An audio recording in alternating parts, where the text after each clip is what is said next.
پناہ مانگتا ہوں میں اللہ کی شیطان مردود سے۔ شروع اللہ کے نام سے جو بڑا مہربان نہایت رحم والا ہے۔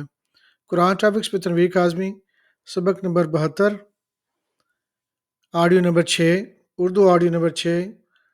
اللہ کی راہ میں لڑنا اور جد و جہد کرنا۔ سورہ توبہ نمبر 1 سے 35۔ اہل اسلام، اب اللہ اور اس کے رسول کی طرف سے ان مشرکوں سے جن سے تم نے عہد کر رکھا تھا بیزاری اور جنگ کی تیاری ہے۔ سو مشرکو، تم زمین میں 4 مہینے چل پھر لو اور جان رکھو کہ تم اللہ کو عاجز نہیں کر سکو گے، اور یہ بھی کہ اللہ کافروں کو رسوا کرنے والا ہے۔ اور حج کے دن اللہ اور اس کے رسول کی طرف سے لوگوں کو آگاہ کیا جاتا ہے کہ اللہ مشرکوں سے بیزار ہے اور اس کا رسول بھی۔ اب اگر تم توبہ کر لو تو تمہارے حق میں بہتر ہے، اور اگر نہ مانو تو جان رکھو کہ تم اللہ کو ہرا نہیں سکو گے، اور اے پیغمبر کافروں کو دکھ دینے والے عذاب کی خبر سنا دو۔ البتہ جن مشرکوں کے ساتھ تم نے عہد کیا ہو اور انہوں نے تمہارا کسی طرح کا قصور نہ کیا ہو اور نہ تمہارے مقابلے میں کسی کی مدد کی ہو، تو جس مدت تک ان کے ساتھ عہد کیا ہو اسے پورا کرو کہ اللہ پرہیزگاروں کو دوست رکھتا ہے۔ بس جب عزت کا مہینے گزر جائیں تو مشرکوں کو جہاں پاؤ قتل کر دو، ان کو پکڑ لو اور گھیر لو، اور ہر گھات کی جگہ ان کی طاق میں بیٹھے رہو۔ پھر اگر وہ توبہ کر لیں اور نماز کریں قائم اور زکوٰۃ دینے لگیں تو ان کا رستہ چھوڑ دو، بے شک اللہ بخشنے والا ہے، مہربان ہے۔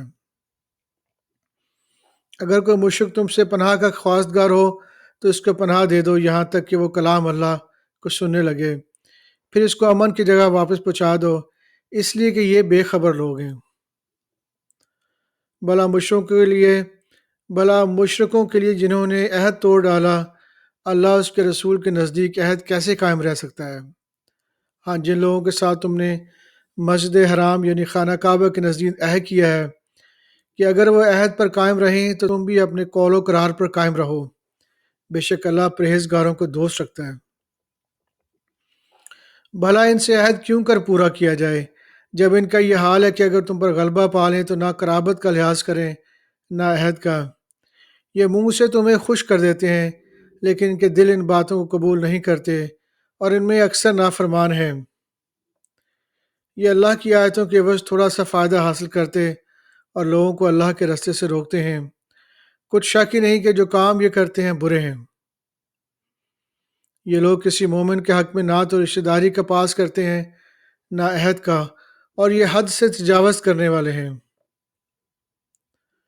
اب اگر یہ توبہ کر لیں، نماز پڑھنے لگیں اور زکوٰۃ دینے لگیں تو دین میں تمہارے بھائی ہیں، اور سمجھنے والے لوگوں کے لیے ہم اپنی آیتیں کھول کھول کر بیان کرتے ہیں۔ اگر عہد کرنے کے بعد اپنی قسموں کو توڑ ڈالیں اور تمہارے دین میں طعنہ زنی کرنے لگیں تو ان کفر کے پیشواؤں سے جنگ کرو، ان کی قسموں کا کوئی اعتبار نہیں ہے، ان کی قسموں کا کوئی اعتبار نہیں ہے، عجب نہیں کہ اپنی حرکات سے باز آ جائیں۔ بھلا تم ایسے لوگوں سے کیوں نہ لڑو جنہوں نے اپنی قسموں کو توڑ ڈالا اور پیغمبر کو وطن سے نکالنے کا ارادہ کر لیا، اور انہوں نے تم سے عہد شکنی کی ابتدا کی۔ کیا تم ایسے لوگوں سے ڈرتے ہو؟ سو ڈرنے کے لائق تو اللہ ہے اگر تم ایمان والے ہو۔ ان سے خوب لڑو اور اللہ ان کو تمہارے ہاتھوں سے عذاب میں ڈالے گا اور انہیں رسوا کرے گا، اور تم کو ان پر غلبہ دے گا اور مومن لوگوں کے سینوں کو شفا بخشے گا اور ان کے دلوں سے غصہ دور کرے گا، اور اللہ جس پر چاہے گا توجہ فرمائے گا، اور اللہ سب کچھ جانتا ہے، حکمت والا ہے۔ کیا تم لوگ یہ خیال کرتے ہو کہ بے آزمائش چھوڑ دیے جاؤ گے؟ اور ابھی تو اللہ نے تم سے ایسے لوگوں کو پرکھا ہی نہیں جنہوں نے جہاد کیا اور اللہ اور اس کے رسول اور مومنوں کے سوا کسی کو ولی دوست نہیں بنایا، اور اللہ تمہارے سب کاموں سے واقف ہے۔ مشرکوں کو کام نہیں کہ اللہ کی مسجدوں کو آباد کریں جبکہ وہ اپنے آپ پر کفر کی گواہی دے رہے ہوں۔ ان لوگوں کے سب اعمال بیکار ہیں اور وہ ہمیشہ دوزخ میں رہیں گے۔ اللہ کی مسجدوں کو تو وہ لوگ آباد کرتے ہیں جو اللہ پر روز قیامت پر ایمان لاتے، نماز پڑھتے اور زکوٰۃ دیتے ہیں اور اللہ کے سوا کسی سے نہیں ڈرتے۔ یہی لوگ امید ہے کہ ہدایت یافتہ لوگوں میں سے ہوں۔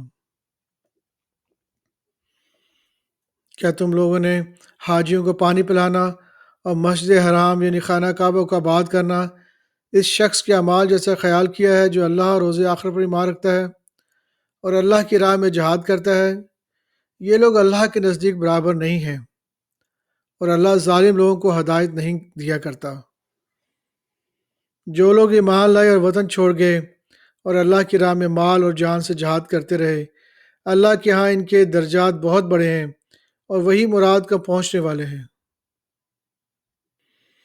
ان کا پروردگار ان کو اپنی رحمت کی اور خوشنودی کی اور بہشتوں کی خوشخبری دیتا ہے جن میں ان کے لیے ابدی نعمت ہے، اور وہ ان میں سے ہمیشہ ہمیشہ رہیں گے۔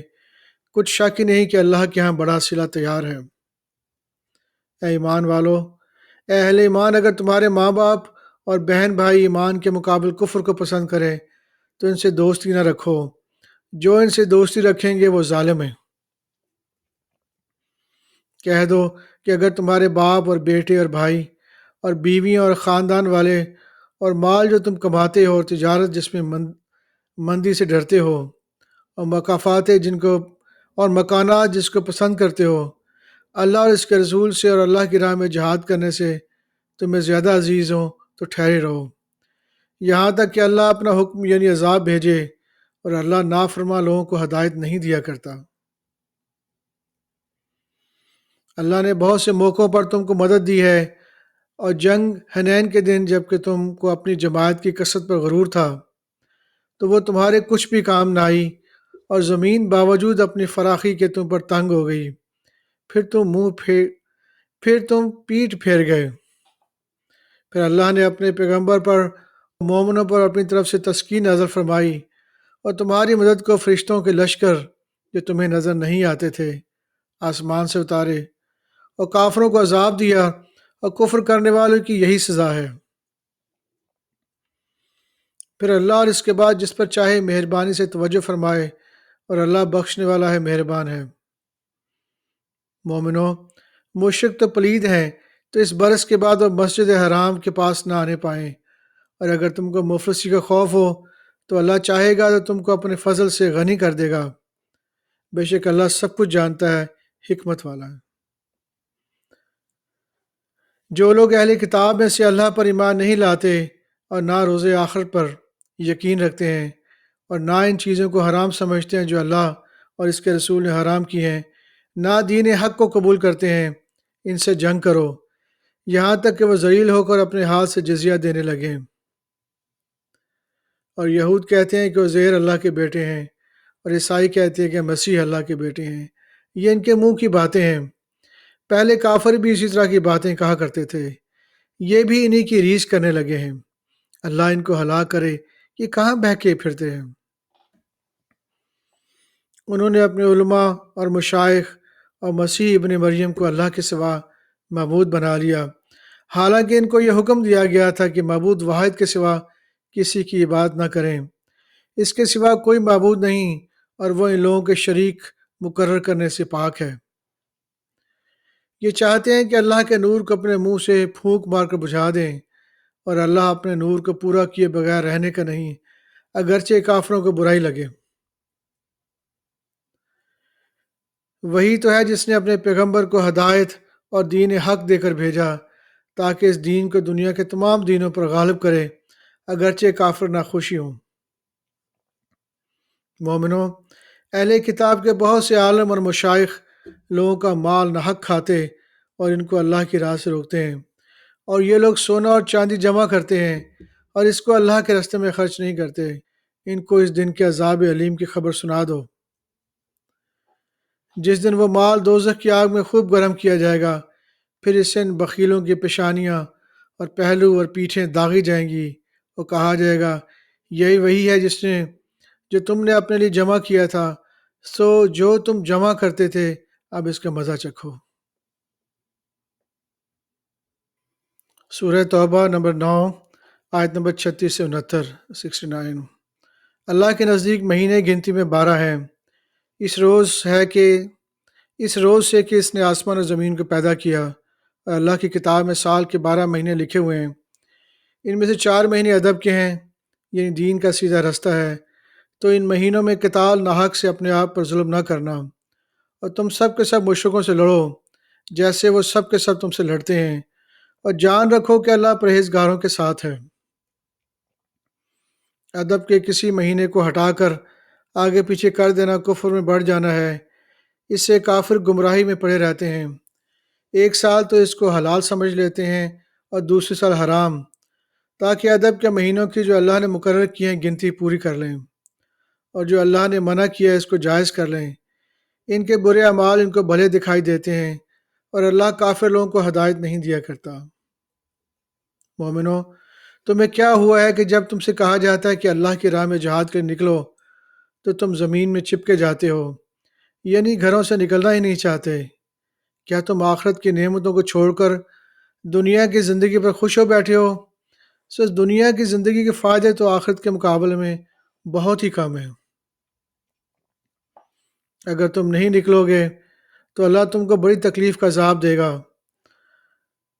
اور تمہاری جگہ اور لوگ پیدا کر دے گا، اور تم اس کو کچھ نقصان نہ پہنچا سکو گے۔ اللہ ہر چیز پر قدرت رکھتا ہے۔ اگر تم پیغمبر کی مدد نہ کرو گے تو اللہ ان کا مددگار ہے۔ وہ وقت تم کو یاد ہوگا جب ان کو کافروں نے گھر سے نکال دیا۔ اس وقت 2 ہی شخص تھے جن میں سے جب وہ دونوں غار سور میں پہنچے تھے، اس وقت پیغمبر نے اپنے رفیق کو تسلی دیتے کہ غم نہ کرو، اللہ ہمارے ساتھ ہے، تو اللہ نے ان پر تسکین فرمائی اور ان کو ایسے لشکر سے مدد کی جو تم کو نظر نہیں آتے تھے، اور کافروں کی بات کو پست کر دیا، اور بات تو اللہ ہی کی بلند ہے، اور اللہ زبردست ہے، حکمت والا ہے۔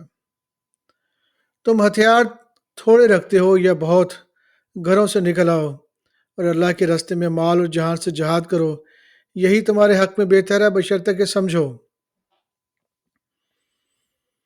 اگر مال غنیمت آسانی سے حاصل ہونے والا اور سفر بھی ہلکا ہوتا تو یہ تمہارے ساتھ شوق سے چل دیتے، لیکن مسافت ان کو دور دراز نظر آئی، اور وہ بہانے کریں گے اور اللہ کی قسمیں کھائیں گے کہ اگر ہم طاقت رکھتے تو آپ کے ساتھ ضرور نکل پڑتے۔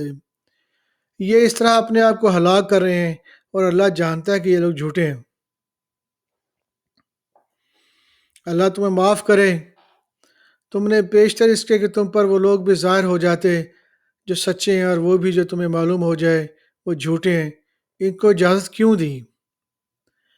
جو لوگ اللہ پر اور روز آخرت پر ایمان رکھتے ہیں وہ تو تم سے اجازت نہیں مانگتے کہ پیچھے رہ جائیں، بلکہ چاہتے ہیں کہ اپنے مال اور جان سے جہاد کریں، اور اللہ پرہیزگاروں سے خوب واقف ہے۔ اجازت وہی لوگ مانگتے ہیں جو اللہ پر اور روز آخرت پر ایمان نہیں رکھتے، اور ان کے دل شک میں پڑے ہوئے ہیں، سو وہ اپنے شک میں ڈاواں ڈول ہو رہے ہیں۔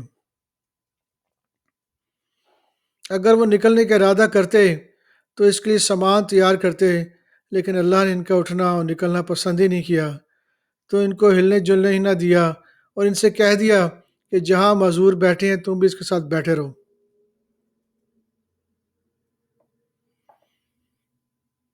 صدق اللہ العظیم۔